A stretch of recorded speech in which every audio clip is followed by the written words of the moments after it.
জুলাই জাতীয় সনদে সই করতে রাষ্ট্রীয় অতিথি ভবন যমুনায় গেছে এনসিপির প্রতিনিধি দল। এই মুহূর্তে সেখানে আছেন সহকর্মী সাব্বির রূপল।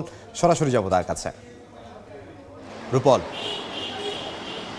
জুলাই সনদ স্বাক্ষর করতে রাষ্ট্রীয় অতিথি ভবন যমুনায় এনসিপির প্রতিনিধি দল নাহিদ ইসলাম আর এনসিপির আহ্বায়ক তার নেতৃত্বে 6 সদস্যের প্রতিনিধি দল ঠিক সন্ধ্যা 6টায় যমুনায় প্রবেশ করেছে এবং তারা এখানে যমুনায় জুলাই সনদ স্বাক্ষর করতে যাচ্ছে এবং অবশেষে অনেক জল্পনা কল্পনার অবসান হতে যাচ্ছে।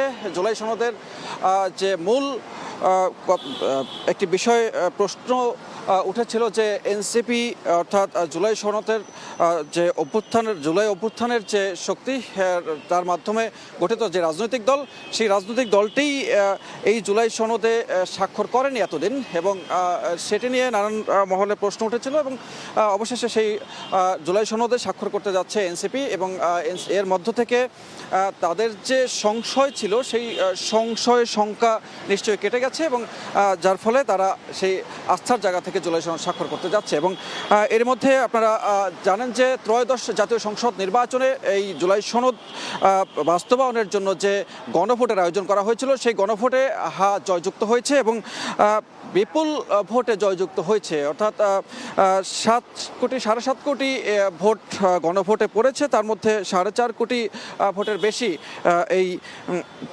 গণভোটে ভোট জয়যুক্ত হয়েছে, যার ফলে জুলাই সনদ বাস্তবায়নের যে প্রক্রিয়া সেই প্রক্রিয়াটি এরপরে শুরু হবে। তবে তার আগে এমন একটি দিনে জুলাই সনদ স্বাক্ষর হচ্ছে যেদিন আগামীকালকে নতুন মন্ত্রিসভা শপথ গ্রহণ করবেন এবং এই জুলাই সনদ স্বাক্ষর অনুষ্ঠানের পরে নাহিদ ইসলাম এনসিপির আহ্বায়ক তিনি সাংবাদিকদের সাথে প্রশ্নের উত্তর দেবেন এবং জুলাই সনদ স্বাক্ষরের বিষয়ে কথা বলবেন। তো এই ছিল এখন পর্যন্ত যমুনার সামনে থেকে সবশেষ তথ্য।